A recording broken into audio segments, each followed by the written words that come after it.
contato, né, com a gente, por esse convite. Eu, particularmente, estou aprendendo bastante, e as apresentações ótimas aí, somando muito. A apresentação da Aline aí, para quem trabalha com entomologia, né, essa parte de análise de sobrevivência é fundamental. Muita coisa que foi esclarecida aí, muitas dúvidas. Então, parabéns aí pela organização. Pessoal, eu vou desligar minha câmera só um pouco, porque a internet aqui também, a conexão não é tão legal, tá? Já volto ligar. Vou apresentar.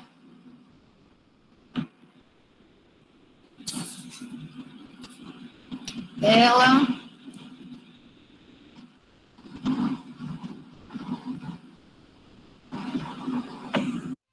Estão conseguindo visualizar a minha tela já?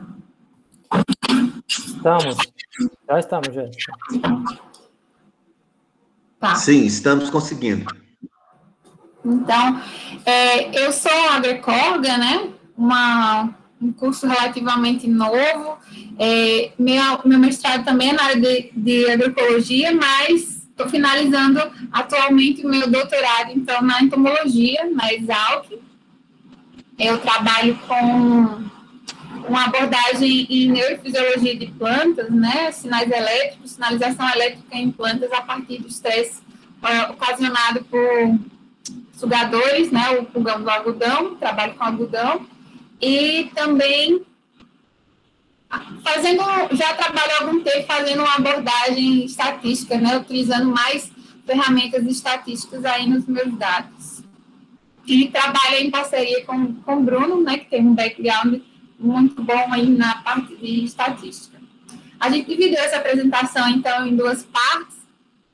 Eu vou trazer um pouco da abordagem dos conceitos, né, de multivariada, da análise multivariada, e aí depois o Bruno vai trazer mais a parte prática, vai mostrar aí um artigo que a gente publicou e vai trazer mais esmiuçado, né, essa parte da abordagem multivariada. Então, nessa primeira parte, eu vou trazer para vocês apenas alguns conceitos, porque multivariada, assim, na área dos entomologistas, né, não tem tanto conhecimento. Então, a gente achou por bem trazer uns pequenos conceitos, nada demais, a gente não vai aprofundar, e a gente vai fazer, então, essa contextualização sobre métodos para análise de interdependência e dependência, e depois o Bruno vai vir com as experiências, com resultados aí muito variados.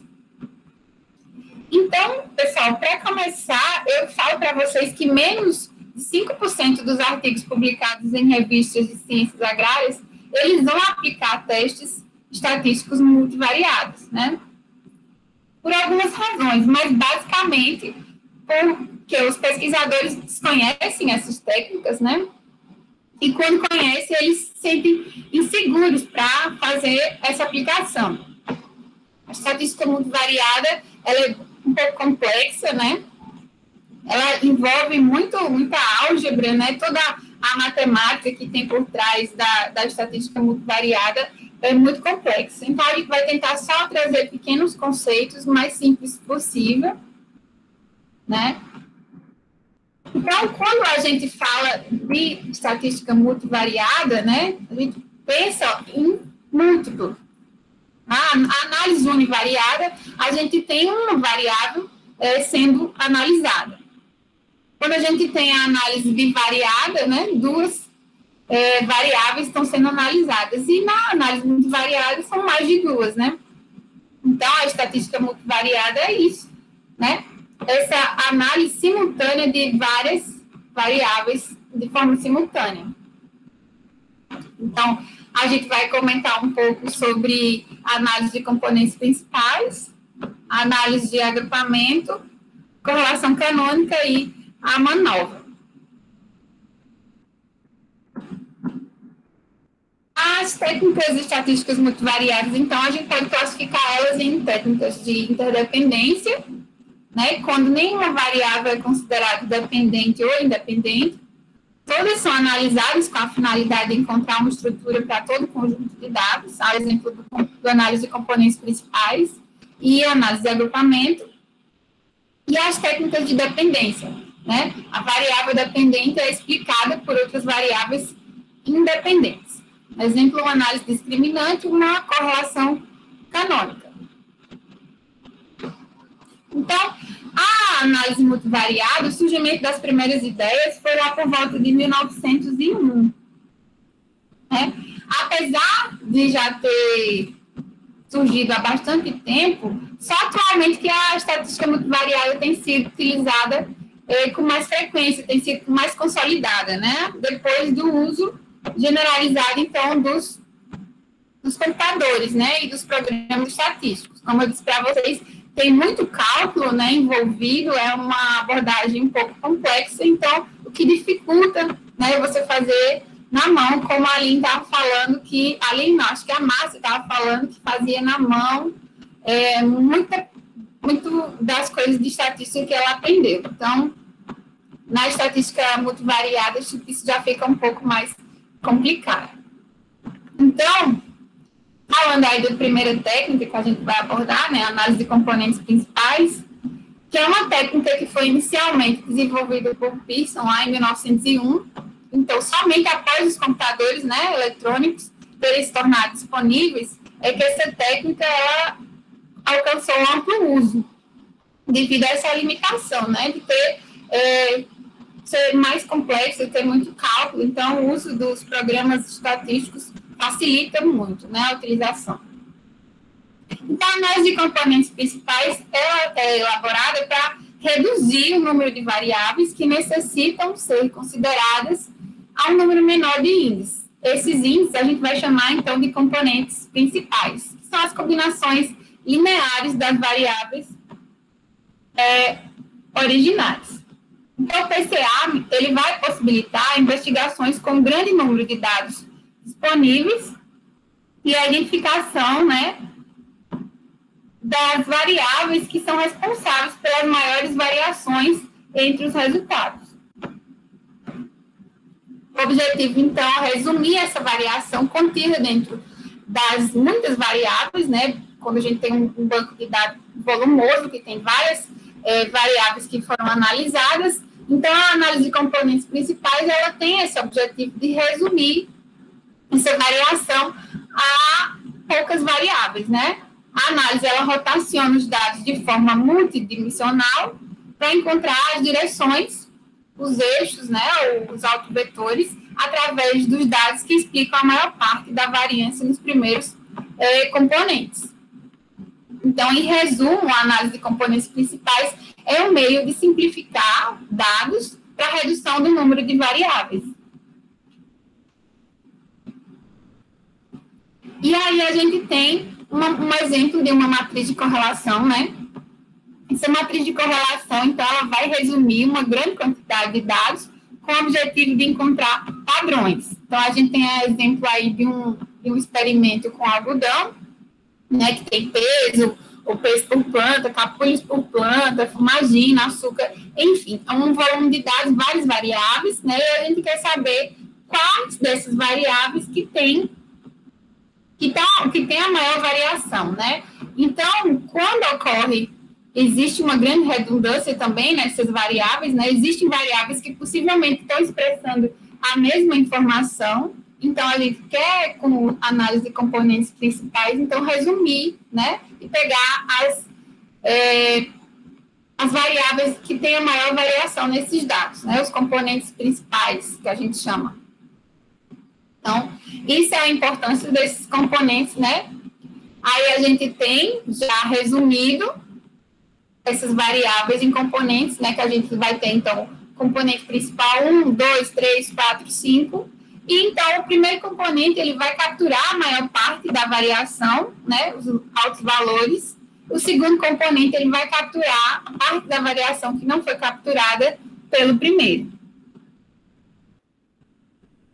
Então, a gente vai simplificar expressando todas aquelas variáveis, né? E nas duas variáveis que explicam a maior variação dos dados que a gente tem, que seria, então, o PC1 e o PC2. Esse é um exemplo, né, de um plot, de um gráfico aí que a gente tem quando a gente faz o PCA. O Bruno vai mostrar isso bem mais detalhado, a forma como que a gente... um exemplo prático de um artigo que a gente publicou. Então, ele vai mostrar como que a gente analisa esse gráfico, né, qual a importância dele, como que a gente pode interpretar. E aqui alguns pontos que a gente deve levar em consideração quando adota uma análise do tipo, né, desse tipo de componentes principais. A análise de componentes principais não é efetiva se nenhuma das variáveis originais elas estiverem correlacionadas, né? O PCA é menos adequado para variáveis que têm muitos zeros e fortemente não normal distribuídas, ou para variáveis constantes. Então, alguns pontos aqui para a gente levar em consideração.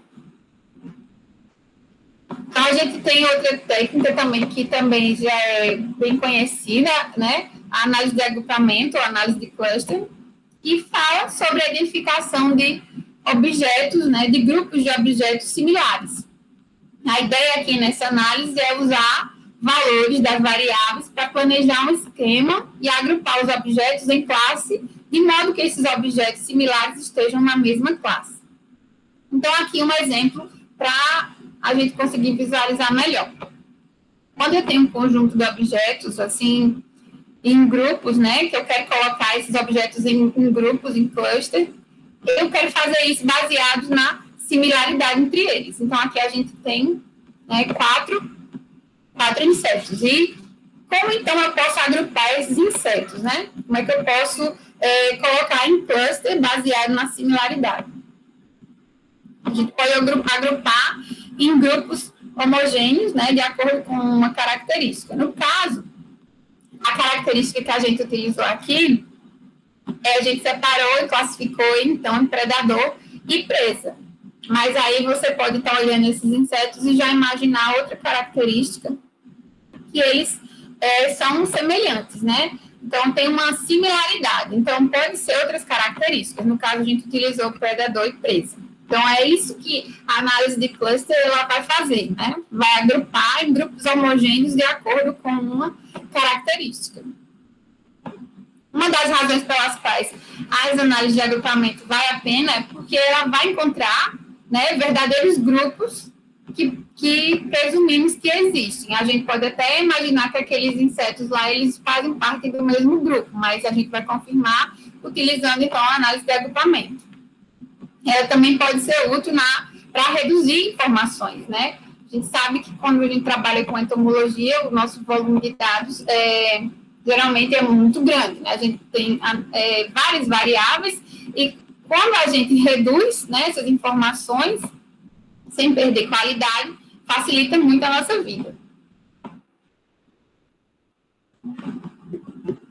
Então, a gente tem alguns métodos utilizados na análise de agrupamento, né, que pode ser um método hierárquico, né, da análise de cluster, que tem como principal característica um algoritmo capaz de fornecer mais de um tipo de partição de dados. Então, ele vai gerar vários agrupamentos possíveis, onde um cluster pode ser mesclado a outro em determinado passo do algoritmo.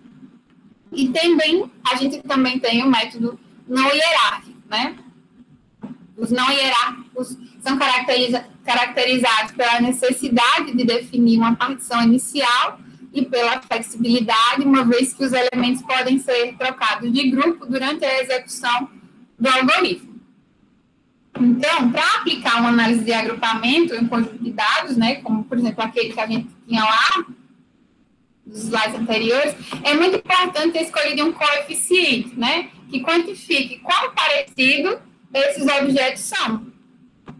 Então, esse coeficiente também pode ser dividido aí em duas categorias: as medidas de similaridade e as medidas de dissimilaridade. Quando a gente fala em similaridade, né, quanto maior for o valor observado nessa medida, mais parecidos esses objetos são, mais similares, né? Quando a gente tem dissimilaridade, quanto maior for o valor observado nessa medida, menos parecido esses objetos vão ser.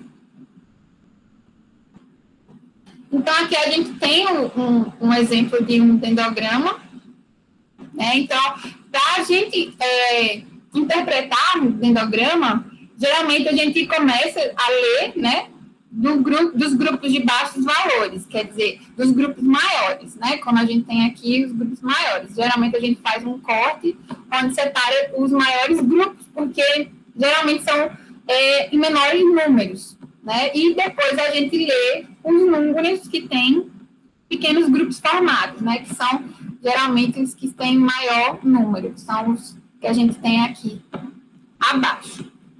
Mas na apresentação do Bruno ele vai explicar mais,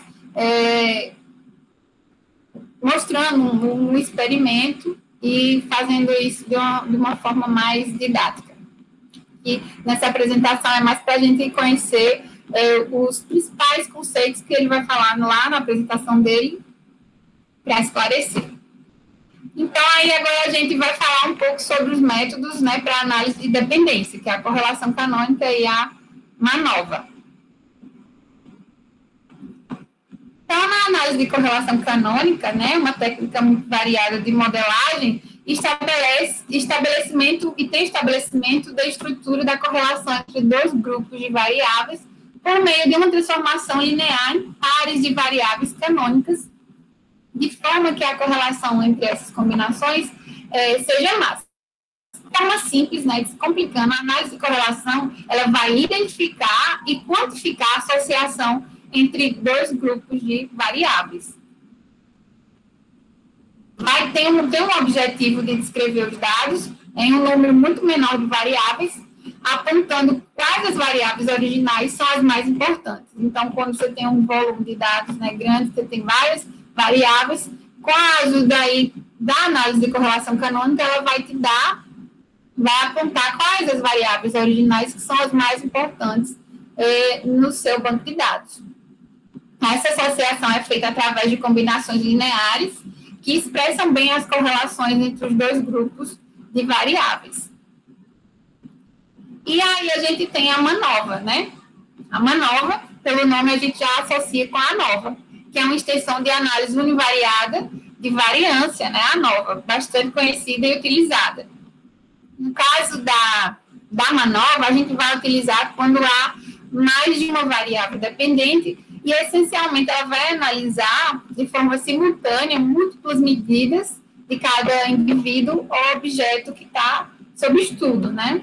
Então, aí, a diferença para a ANOVA, que a ANOVA é uma análise univariada de variância, e a MANOVA, então, ela vai analisar simultaneamente múltiplas medidas. Então, se as variáveis de resposta estiverem correlacionadas, essa informação adicional pode ajudar a detectar diferenças muito pequenas para serem detectadas por meio da ANOVA. Então, a gente não tem perda das informações, né? Mesmo que as diferenças sejam pequenas, muito pequenas, que não seriam detectadas na ANOVA, a MANOVA, então, ela vai conseguir identificar essas diferenças. Aí, considerações gerais sobre essa primeira parte, né, que era uma parte que a gente queria trazer apenas assim, nivelando mesmo o conhecimento de quem não trabalhou com essa abordagem, né, de métodos estatísticos multivariados. Importante, então, que o ponto crucial no uso da estatística multivariada é na escolha das opções mais apropriadas para detectar os padrões esperados dos dados, né?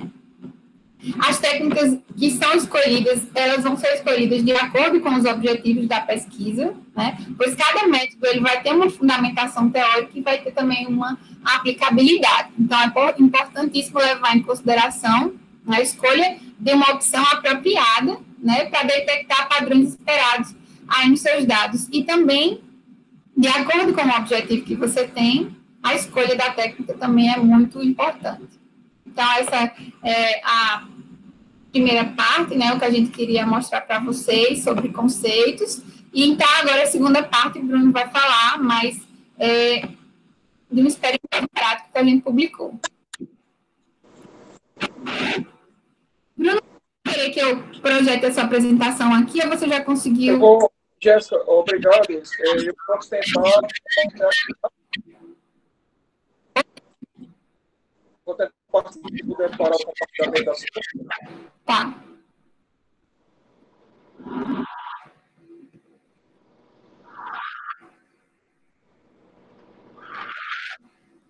Se você puder desligar o seu microfone, Jéssica. Tá dando um retorno aqui. Obrigado. Então, seguindo o roteiro da nossa apresentação, né? Muito obrigado, Anderson, pelo convite. Vocês estão me escutando bem? Como é que está a qualidade do áudio? Tá legal? Tá ótimo. Boa, Bruno. Muito bom. Então, deixa eu chamar minha canetinha aqui. Eu vou apresentar bem rápido, aproveitar enquanto eu estou com conexão. No momento, eu estou no interior da Paraíba, então, assim, por mais que a gente invista na internet boa, mas o serviço não é de qualidade, então peço desculpas por isso, pessoal. Então, como eu falei novamente, agradeço ao Anderson pelo convite, né? Muito bom estar aqui aprendendo com vocês, tem sido um bate-papo bastante frutífero, né? Com pessoas aí de renome, né? Então, vamos falar um pouquinho sobre uma experiência que a gente teve, né? Esse artigo que a gente publicou na Scientific Reports, foi em parceria com diferentes colaboradores, vou colocar o link aqui no chat para vocês, fazendo aqui o marketing, né? Então, esse artigo ele foi gerado assim, a partir de do fato de eu ter cursado a disciplina lá na estatística, departamento de estatística, lá com o professor Tadeu, né? Disciplina de análise multivariada. Então, assim, eu gosto bastante de estatística. E durante o meu doutorado eu fiz mais disciplinas na estatística do que na entomologia, né? Meu título é de entomologista e atualmente estou fazendo pós-doutorado em bioestatística na Unesp em Botucatu. Mas, assim, todo dia eu estou estudando estatística. É uma ciência, assim, infinita, né? Enquanto que a gente precisa estudar, precisa melhorar em vários aspectos. Então, assim, o professor Tadeu, ele teve uma grande contribuição nesse trabalho, né? Ele teve a oportunidade de fazer 2 disciplinas, uma de análise multivariada e outra de estatística multivariada, né? E a gente teve colaboração do Ramalho, da Jéssica, sempre nos apoiando também, né? De diferentes outros colaboradores, né? Espalhados aí pelo Brasil. Então, nesse artigo, nós executamos um experimento em Campina Grande, né, onde eu fiz meu estágio, trabalhei também como técnico da Embrapa Algodão. Então, nesse ensaio, né, nós quantificamos o efeito do adensamento na diversidade de níveis naturais e na abundância também tanto desses níveis naturais quanto dos pulgões, né, pulgões na forma áptera e alada. Então, assim, a gente utilizou 3 espaçamentos. Um espaçamento que é considerado convencional, né, geralmente utilizado aí, de 0,80 entre linhas, né, o espaçamento adensado, né, que foi de 0,40 entre linhas, e um que abre espaço para o consórcio. Então, nessa região é muito comum os consórcios agrícolas, né, e aproveitar também fazer um marketing, né, o estado da Paraíba, né, temos colegas de empresas aí, Janaíne, né, trabalha na Agritech, e falar que nessa região, Janaína, aqui os produtores eles procuram utilizar produtos biológicos. Então, quem sabe pode ser um nicho de mercado para vocês futuramente. Né? Campina Grande está muito bem localizada, é uma das cidades assim, mais tecnológicas no Brasil. Né? Quem sabe futuramente tem um staff aí da Agritech em Campina Grande. Né? Então, os produtores aqui eles procuram utilizar produtos biológicos. Né? Então, esse espaçamento adensado, que foi o foco do nosso estudo, ele é inferior a 0,45, como eu mencionei, né? Ele geralmente tem mais populações de plantas por hectare do que o tradicional. Quando você tem de 4 a 6 capítulos por planta, já é suficiente, né? Então, você tem que utilizar cultivares adequadas, né? Tem que fazer um manejo assim, diferencial, principalmente assim, questão do oídio, né? Que ocorre muito no sistema adensado. Você tem que utilizar mais regulador de crescimento, né? Utilizar de uma forma mais frequente.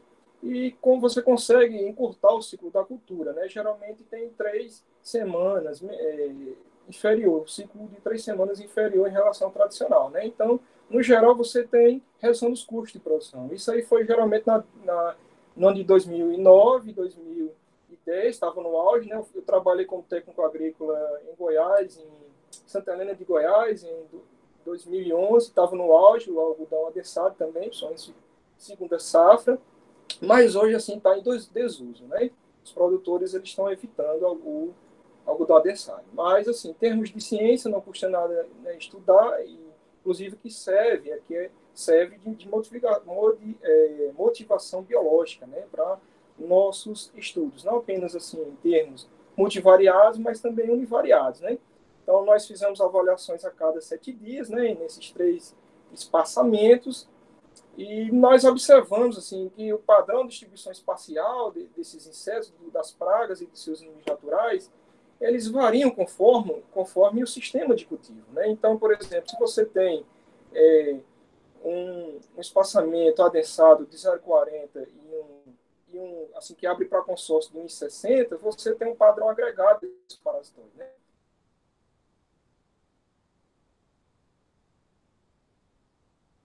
Mais aleatório. Então, você entra com uma tecnologia, como é o caso do intra-mineiro alcácio, algodão adensado, inclusive inserção de plantas transgênicas, né, em grandes áreas, você está modificando, no caso, o padrão de distribuição espacial. Então, assim, às vezes até merece você desenvolver outros métodos de amostragem, né? Você tem que adaptar. Tá? Então, aí é um exemplo, né, de que o espaçamento ele já afetou o padrão de distribuição espacial do parasitoide. E, por exemplo, aqui no sistema convencional, você consegue fazer uma amostragem baseada em ausência e presença, né, do inseto. Mas quando você diminui o espaçamento entre linhas e aumenta esse espaçamento entre linhas, então essa forma de amostragem ela já não pode ser utilizada, né, para, no caso, esse parasitoide. Então, assim, o cultivo adensado, ele afeta a forma como esses organismos estão interagindo a nível de campo, né? Então, assim, você tem uma matriz de dados bastante, assim, grande, né? Considerável, você tem várias espécies, vários sífides, parasitoides, né? De pulgão, você tem as joaninhas, né? Então, assim, o que a gente pode fazer com esse tipo de dado, né? Então, o primeiro momento, a gente fez um stepwise, né? Então, a gente tem um único Y aí e, no caso, a gente tem múltiplas variáveis, no caso, independentes, né? Então, nesse caso, a gente pode lançar mão de um stepwise para fazer seleção das espécies assim, que estão explicando mais a mudança populacional, das formas, né? Apto e alada, né? Então, só lembrando que, por exemplo, no Brasil, em países de clima tropical, não existem pulgões, né, com pulgões machos, né? Nós temos apenas as fêmeas, né? Eles se reproduzem por partenogênese telítica e, no caso, os pulgões alados, eles geralmente são produzidos quando existe uma alta densidade de pulgões, né? Então, assim, quando a gente estudava biologia desses insetos de laboratório, né, a gente tinha que dormir lá no laboratório e fazer avaliações a cada 4 horas, e a gente colocava, assim, uma densidade alta de pulgões ápteros.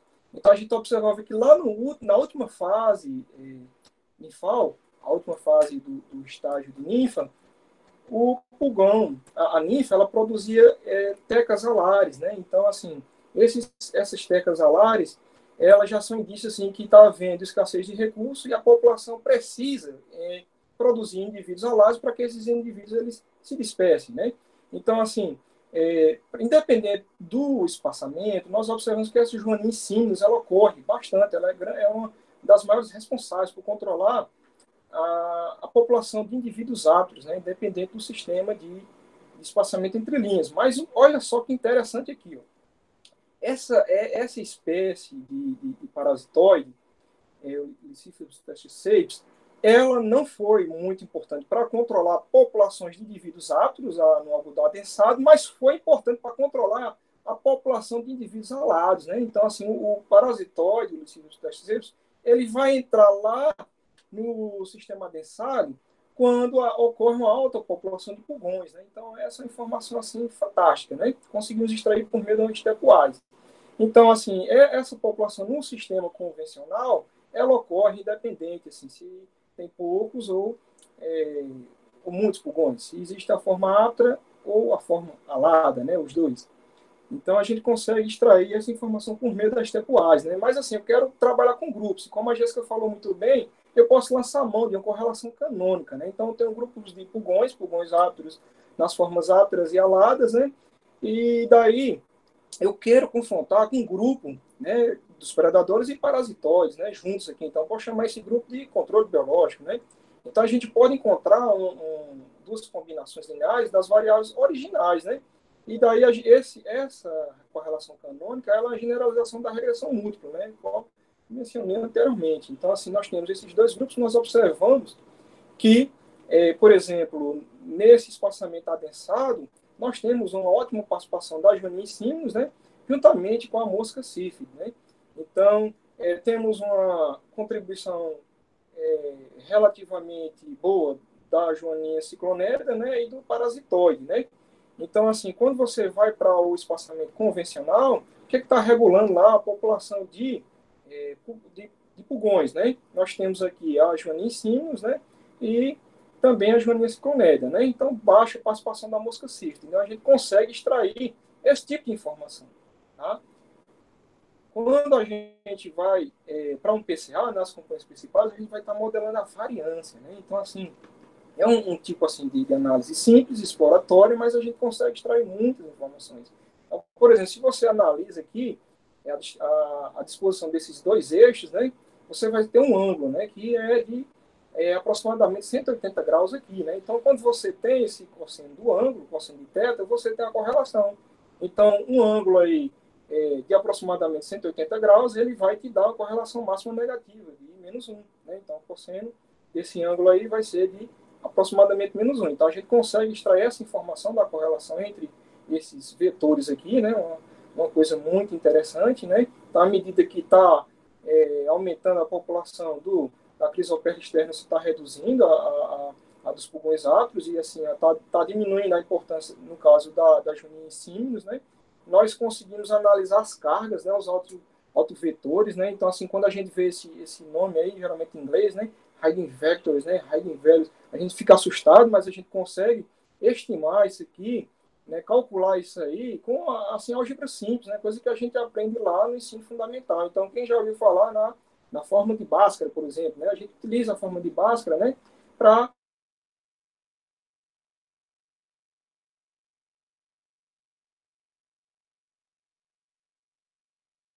nós temos os autovetores, né, associados aos autovalores, né? A gente consegue ver a contribuição de cada variável dentro de cada componente. Então, no primeiro componente, né, nós temos aí a grande atuação dos pulgões áturos e da Joaninha simos, né? Então, a gente, quando faz aquele jogo de quadrante, né, aqui é positivo, né, aqui é positivo, aqui vai ser negativo, né, positivo e negativo, negativo e negativo. Então, você vê assim, ó, carga positiva para os pulgões. Então, por exemplo, essas observações aqui, esses objetos que caíram nesse quadrante aqui, eles têm uma grande, né, quantidade dos pulgões áturos e alados, né? E, por exemplo, para o segundo componente, né, você tem uma grande contribuição da crisopelta externa, da Joaninha ciclonéria sanguínea, né? Então, quando você faz negativo com negativo, dá positivo, né? Então, você vê que essas observações aqui, você tem uma grande participação da Joaninha ciclonéria, né? E daí, quando a gente consegue fazer essas inferências, a gente consegue ter até uma noção prática do que esses resultados eles estão nos mostrando.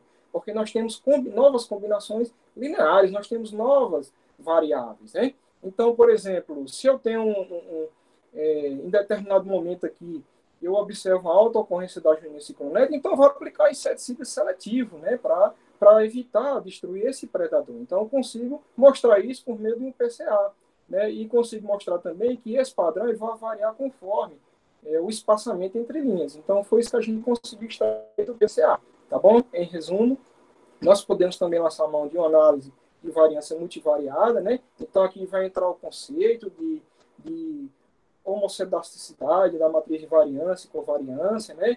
Então, assim, aqui a gente vai ter vários testes de estatísticas multivariadas embutidos. Então, a estatística lambda de Wix, por exemplo, ela compara as somas diferentes de matrizes quadradas. Então, assim, é uma álgebra pura, né? Na essência, nós vamos ter as causas de variação bem semelhantes, né, à nova, né? Então, as interações, inclusive a gente consegue trabalhar aqui com medidas repetidas no tempo, né? Então, assim, tem que respeitar as pressuposições, né? Geralmente é utilizado para variáveis contínuas, mas se transformar e ocorrer a normalidade multivariada, você pode fazer uma análise desse tipo. Em alternativa à manobra, você pode utilizar a permanova, que no caso é uma análise de variância multivariada não paramétrica, né? Eu particularmente sou fã da estatística não paramétrica. Você vai ter aqui os graus de liberdade também, e a forma de interpretar também bastante semelhante, né? A 9. Então, sempre começando de baixo para cima, né? Verificando as interações, as máximas interações, modelo com o máximo número de parâmetros, né? E em seguida as outras interações e os fatores isolados, tá? Então, essa foi uma forma que a gente também encontrou de verificar as interações envolvendo os fatores, né, as causas que a gente utilizou no nosso modelo. Então, por exemplo, aqui, ó, nós observamos que não existe interação envolvendo o espaçamento, né, e o tempo de avaliação, né? A gente consegue fazer essas inferências, inclusive fazer contrastes 2 a 2. Tá? Então, assim, outra análise que é bastante pertinente é a análise de cluster, né? Como a gente explicou bem, a gente vai ter que lançar mão de uma medida de distância. Nesse caso aqui, a gente pode trabalhar com ausência e presença, né? O interessante é que as demais análises que a gente ensinou para vocês, a gente consegue trabalhar com os dados de abundância. E aqui a gente consegue também fazer inferência em relação ao padrão de ocorrência dos incêndios. Então, a gente pode trabalhar apenas aqui com 0 e 1, né? Entre a matriz de Jacquard e depois, em seguida, utilizar um método ORD para a gente ver como que estão os agrupamentos. Então, uma espécie que ela tinha sido assim, um pouco desprezada nas análises que a gente ensinou com abundância foi a crisoperla externa, né? Mas aqui a gente conseguiu enxergar uma alta similaridade envolvendo a crisoperla externa e os pulgões ápteros, né? Isso quer dizer que essa espécie está concorrendo muito com esses pulgões, né, na forma áptera. Então, essa é uma grande aplicação da análise de agrupamento. Então, assim, com considerações finais, né, não vou cansar vocês muito, estou aproveitando enquanto estou com a internet, né, os testes multivariados apresentados aqui, eles foram úteis, né, para caracterizar os dados de abundância temporal de pulgões e seus limites naturais, analisar o grau de correlação envolvendo as espécies de insetos, né, de forma individual e entre os grupos de variáveis. Nesse caso, a gente pode dividir pragas e inimigos naturais, né? Pode dividir também só parasitoides, né, com predadores. Então, tem essa flexibilidade, a gente consegue identificar os principais inimigos naturais responsáveis pela regulação de populações do pulgão, né, do algodão, muito importante, e também investigar as semelhanças nos padrões de concorrência dos artrópodes, né, nos diferentes espaçamentos da lavoura do algodão. Então, essa é a bibliografia que a gente recomenda, né, para quem está iniciando multivariada, né, e aí destaco, né, esse livro muito bom do Anderson, né, que está sendo o moderador desse nosso Belo Workshop, né, um livro muito bom. Ele trata, né, dos métodos de análise multivariada em R, né. Nós temos outras literaturas também adicionais, tá? E daí também fazer a divulgação, que nós temos uma página sobre entomologia quantitativa, né, tanto no Facebook quanto no Instagram. Então, nós oferecemos curso, geralmente sim, um curso por mês, e a gente tem 2 objetivos grandes aqui com esses cursos, que um deles é proporcionar empoderamento feminino. Então, assim, sempre a gente está sorteando vagas para as mulheres, né? Uma parte também significativa, né, desses recursos, que aí seria, no caso, nosso segundo objetivo, no caso, destinada para a inclusão digital de crianças sem acesso a aparelhos, né? Então, assim, a gente está destinando uma parte bem significativa desses recursos para inclusão digital de crianças carentes do sertão da Paraíba, tá bom? Então, logo em breve a gente vai lançar um evento também gratuito, né, sobre R para entomologistas, vai ser ministrado pela Jéssica, e no caso vai ser para mulheres entomologistas, né? Então vai ser um evento gratuito, de curta duração, mas ainda acredito que vai proporcionar um empoderamento feminino. Então, esses são nossos contatos, pessoal. A gente agradece muito pela atenção, né, e pelo tempo também. São 2 coisas assim que a gente tem de mais precioso hoje, que são, no caso, o tempo e a atenção, tá? Obrigado mais uma vez pela oportunidade, e a gente fica aqui aberto aos comentários, às sugestões críticas, tá?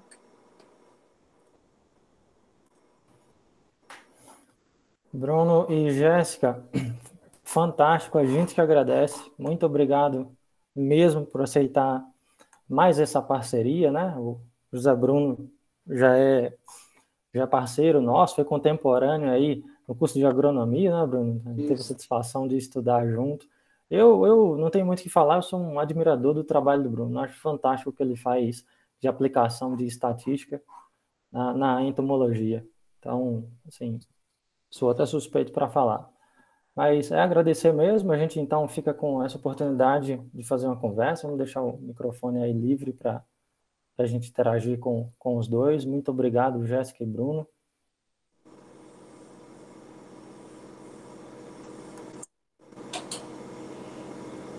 Traline, fica à vontade.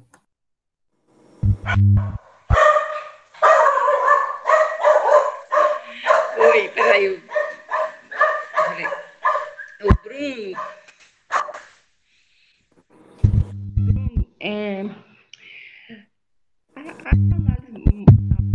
a manova, né, ela tem algumas pressuposições, né, assim, de circularidade, né, de uma matriz. É difícil, assim, pela sua experiência, é difícil atender essas pressuposições, tem muitos casos em que não dá para usar manova, essas pressuposições são muito restritivas. Muito boa a tua pergunta, Aline. Como eu falei, a gente tem que testar, né, a homocedacidade, a matriz de variância e covariância. Precisa também aplicar um teste de felicidade, né? Então, assim, para dados entomológicos de abundância, não é fácil atender as pressuposições da manobra, mas a gente pode utilizar alguns artifícios, né, que é a transformação. Então, nesse caso, a gente conseguiu atender a pressuposições básicas, né, mediante a transformação do Box-Box. Mas, quando a gente não atende as pressuposições, então, eu lanço mão particularmente da permanova, que é uma alternativa à manova. Então, assim, eu utilizo bastante a permanova também pelo fato, assim, de não ter restrição quanto à dimensão também da matriz. Então, respondi a tua pergunta, Aline. Às vezes, quando eu não consigo atender as pressuposições da manova, nesse caso, eu vou para uma alternativa que seria, no caso, a permanova. Tá bom? Nessa permanova você pode ter variâncias heterogêneas? Pode, sim. Mas, por enquanto, é tudo com distribuição normal, é? Não, no caso da permanova, ela não tem como pressuposição a normalidade, tá? Não tem como pressuposição. No caso da distribuição. Você escolhe a distribuição. Isso. Eu acho que está cortando um pouquinho o teu áudio, Aline. Você conseguiu entender o que eu falar? Eu queria perguntar... Jéssica, a análise, por exemplo, a análise de componentes principais, do ponto de vista operacional, para você... Ué? Está cortando um pouquinho. Não estou conseguindo te ouvir. Eu não sei se é a minha internet, se é a sua internet. Tá dando muita interferência no seu áudio, tá vibrando aqui. Eu acho que o Bruno tem que desligar. Todo mundo está com o microfone desligado? Estamos. Tá. Agora você está ouvindo? Agora está melhor. Mas ainda... É assim. Muito bem. A análise de componentes principais, talvez o principal desafio é você ter interpretação, né, daquelas combinações de componentes, né, para poder, por exemplo, você tem o eixo de uma componente e da outra, e você precisa que aquilo tenha uma certa interpretação para poder você interpretar aqueles grupos formados, né? Não, eu acho que essa pergunta foi para mim, foi para a Jéssica, mas realmente é interessante que tem essa interpretação a priori, né? E outro também, assim, que age com relação entre as variáveis. E, assim, é interessante também a eliminação das variáveis que tem aquele mesmo efeito de explicação quanto à variabilidade dos dados. Então, as variáveis com acumulação, né? Então, assim, quando você tem várias variáveis que estão explicando da mesma forma, né, aquele teu banco de dados, então essas variáveis elas têm que ser excluídas, né? Então, assim, a gente precisa fazer uma escolha dessas variáveis que estão correlacionadas e separar aquelas que têm o mesmo efeito de explicação de variância. Então, assim, a análise de componentes principais, ela tem como objetivo essencial de explicar a variação, a variabilidade dos dados, né? Então, a preocupação essencial é essa. Então, na escolha das variáveis, a gente vai ter que levar em consideração a correlação e o quanto que cada variável está explicando, né? Nesse caso, a variação total. Então, assim, espero que eu tenha compreendido a tua pergunta, tenha respondido também, né? Acho que você está com o microfone desligado. Você está com o microfone desligado. Desligado. Eu, assim, em alguns casos, assim, pode ocorrer de as duas primeiras componentes não explicarem o suficiente, né? Ter uma fração baixa da variabilidade, né? Nesse caso, não daria para interpretar. Isso. Ou então também a combinação que gera cada não ter muita interpretação prática, né? Isso, exatamente. Inclusive, assim, ocorre muito, assim, da gente ter assim, mais de 2 componentes explicando, né, a variação dos dados. Então, inclusive, esse é um biplot aqui que a gente faz até propaganda dele, né, e isso aqui é comum na entomologia, a gente ter mais de 2 componentes explicando a variação dos dados, né, e essa aqui foi uma proposição, inclusive, da minha tese de doutorado. Então, assim, a gente aqui tem o primeiro componente, né, nesse eixo aqui, o segundo no Y, né, e o terceiro componente, a gente colocou esse mapinha aqui, né, colorido. Então, o que você falou é bastante pertinente, né? Então, assim, em dados entomológicos, nós observamos muito isso. Então, se você for lançar a mão da escolha do componente mediante a quantidade de variação explicada, às vezes não dá nem 70%, né? Se você for pelo critério do Kaiser, né, também, às vezes você observa que mais de 2 componentes, né, que tem um alto valor acima de 1. Então, nessa tentativa, a gente fez a proposição desse biplot, né? Então, essa foi uma proposição da nossa tese de doutorado. Muito pertinente o seu comentário. Obrigada. Eu que agradeço. Perfeito. O Paulo está com a mão levantada, também comentou aí. Se puder abrir o microfone, a internet dele está oscilando. Bruno, você viu o comentário dele aqui? Eu vou olhar aqui no chat. Ele parabeniza. E aí, eu vou ler aí para você. Então, ele fala assim, quando você trabalha com dados de contagem, coletas ao longo do tempo, quais os cuidados para evitar problemas de autocorrelação espacial e temporal nas amostras? Você poderia comentar algo e quando aplicar a análise bayesiana? Certo. Essa é um questionamento bastante pertinente. Obrigado pela pergunta, Paulo. E daí, o que a gente faz geralmente? Então, assim, numa manova, por exemplo, você tem que colocar isso lá, essa dependência, né, temporal. Então, você pode lançar mão de uma medida repetida no tempo, tá? Numa permanova, você pode também trabalhar com isso, inclusive inserindo fatores aleatórios, né, dentro da sua análise, né? Então, assim, tem que tomar bastante cuidado, né? Nas componentes principais, eu diria que não merece tanto assim cuidado, né?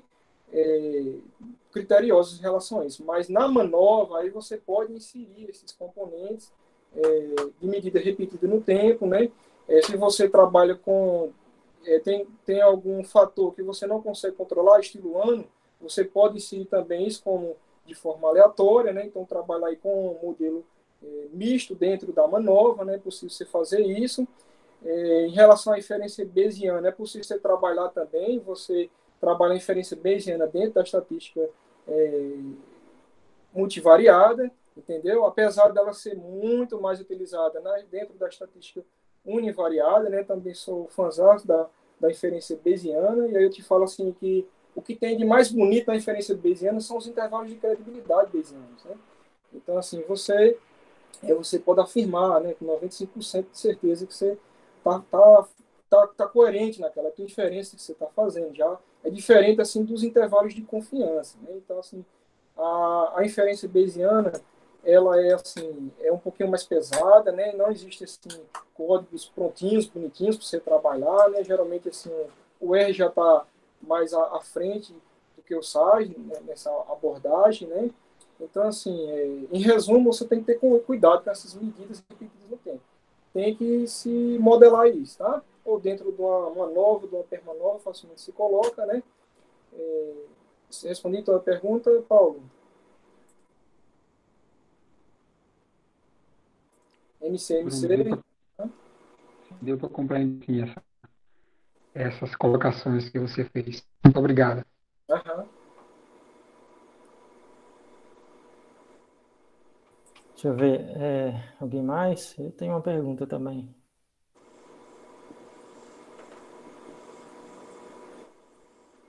Bruno, Opa.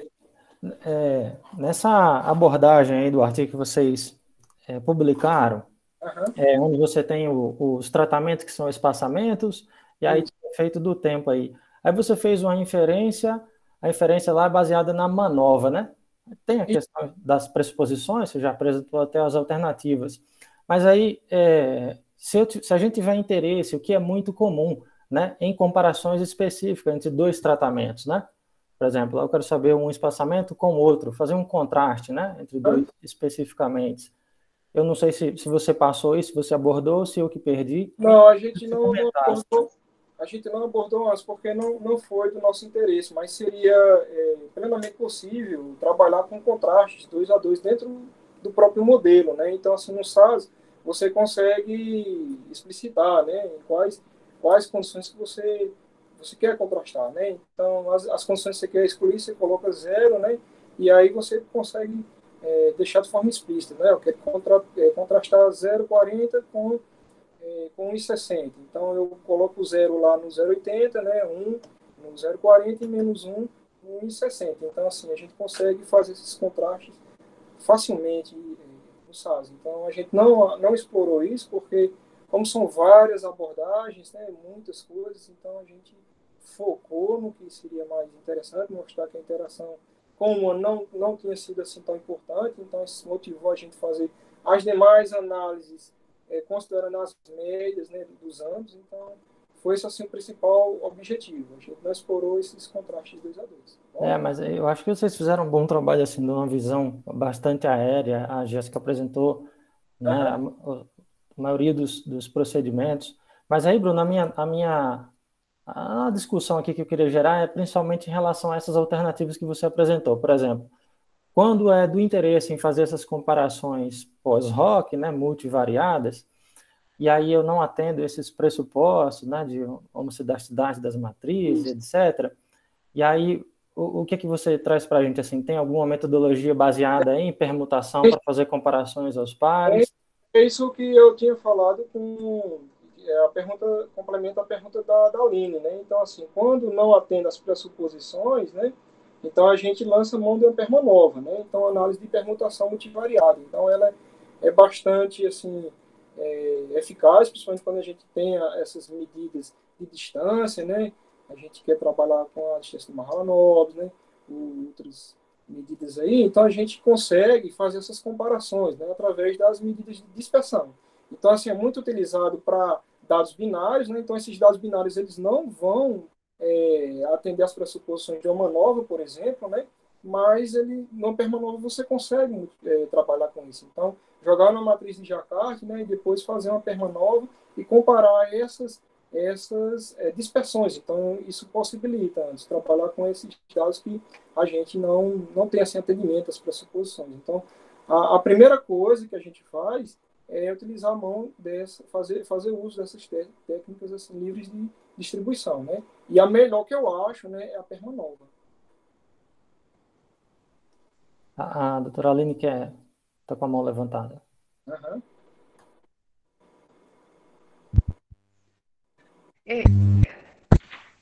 Perguntar se a principal vantagem da nova em relação às novas individuais, no caso de ter variáveis respostas muito correlacionadas, a principal vantagem é você ter os testes mais eficientes, no caso, se você quiser comparar médias?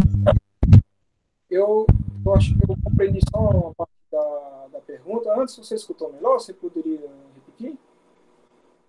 Cortou um pouco, mas eu entendi algo em relação à eficiência da Permanova na comparação de pares de tratamentos, de vetores de média, é isso? Eu queria perguntar se a principal vantagem da Manova em relação a novas individuais que os testes seriam mais eficientes. Isso, assim, eu diria que a interpretação, aí que está em jogo a outra interpretação, Aline, porque na Permanova a gente não vai trabalhar de uma forma assim unilateral, né? Então, eu não vou trabalhar apenas com a espécie Síminos. Então, eu posso colocar ali, eu quero trabalhar com Síminos, eu quero trabalhar com Ciconédia. Então, assim, eu posso colocar nesse contexto o controle biológico, né? Não apenas de forma univariada, né? Mas de forma multivariada. Então, eu consigo trabalhar com as interações, né? Com outros níveis tróficos, né? Então, eu consigo, assim, ter uma informação de como que o controle biológico está atuando ali, né? Como que a predação está atuando, como que o parasitismo está atuando. Então, nesse contexto, seria, assim, uma das grandes vantagens tanto da Manova quanto da Permanova. Então, assim, tem essa vantagem adicional, né, em relação à nova, né? Então, assim, às vezes você tem variáveis que elas são proximamente normais, né? Então, assim, não tem distribuição normal. Então, você não pode, no caso, assim, pegar a taxa de predação, a ocorrência da Síminos ou do parasitoide e fazer uma análise de variância, porque geralmente não vai atender às pressuposições, né, de normalidade, de homocedacidade, dependência de resíduos. Mas quando você leva isso para uma normal multivariada, então você tem esse atendimento, né? Então, assim, o bom da análise multivariada é isso, que às vezes quando você está trabalhando com mais de uma variável, mais que ela seja discreta, mais você tem um atendimento, né, para um teste como a Manova. Então, essa é uma das grandes vantagens, né? A outra pergunta, eu queria que você falasse um pouco sobre a incerteza associada ao cluster, né? Porque você tem aquela amostra, tem aquele conjunto de dados e faz um cluster. Só que você tem alguma incerteza na classificação, né? Aí tem alguns métodos, né, para você ver quanto você pode confiar naquele cluster. Essa é uma ótima pergunta também, né? Principalmente quando a gente está trabalhando com métodos não hierárquicos, né? Então, geralmente a gente consegue modelar esse grau de incerteza quando a gente está trabalhando com métodos não hierárquicos. Nesse caso aqui, a gente apresentou um cluster com um método hierárquico, então, assim, a gente não conseguiu modelar esse grau de incerteza, mas é muito pertinente, a gente já fez, inclusive a gente combinou, né, as técnicas de análise bayesiana com o cluster, né? A gente conseguiu captar os intervalos de credibilidade, nesse caso foi com a abelha, né? Algumas variáveis que são coletadas com ecologia comportamental computadorizada, utilizando o Etovision, né?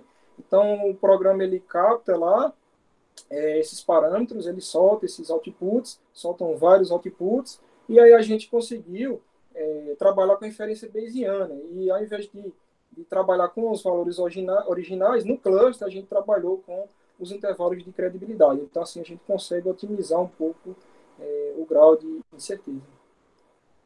Então, assim, é possível combinar, em resumo, assim, a mensagem é possível combinar, né, esses testes, essas análises multivariadas que a gente abordou com outras técnicas, né? Inclusive, é possível você trabalhar um PCA combinado com cluster, né?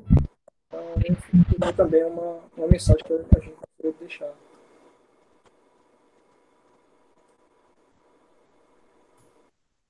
Carolina, a senhora tem alguma sugestão em relação a isso? Um bootstrap nos nós do dendrograma, né? Para estimar? Seria ótimo um bootstrap, né? Até mesmo um jackknife também, né? Dependendo do caso, um bootstrap não paramétrico, né? Muita gente diz, né, que, assim, que esse tipo de análise, por exemplo, o cluster seria apenas uma análise descritiva, né? Descritiva. Mas só que você pode também saber um pouco da incerteza da classificação. classificação, né? Porque sempre que você tem aquele conjunto de dados, o seu conjunto de dados é uma amostra, né? Aí você imagina, e se eu tivesse outra amostra, será que daria essa mesma classificação, né? Então, por exemplo, se eu retirar uma linha de dados e refizer essa classificação, né, como será que ficaria? Eu nunca trabalhei muito com isso, não, mas eu sei que tem, né, que existem os métodos de você saber a confiabilidade do... Eu não trabalhei com isso, tenho curiosidade, mas nessa era assim, posso confiar nessa classificação, né? Perfeito. Ótimo, então vamos encaminhando aqui para encerrar mais essa sessão.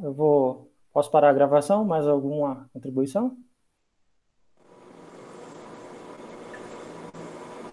Então, deixa eu ir encerrando. Eu vou encerrando, então, mais uma vez, dando muito obrigado a Jéssica e ao Bruno pela gentileza, pela contribuição que vocês deram, pela parceria, enfim, então, por dividir esse momento aqui com a gente, tá? De aprendizado. Obrigado, Anderson. Muito bom. Então, deixa eu interromper.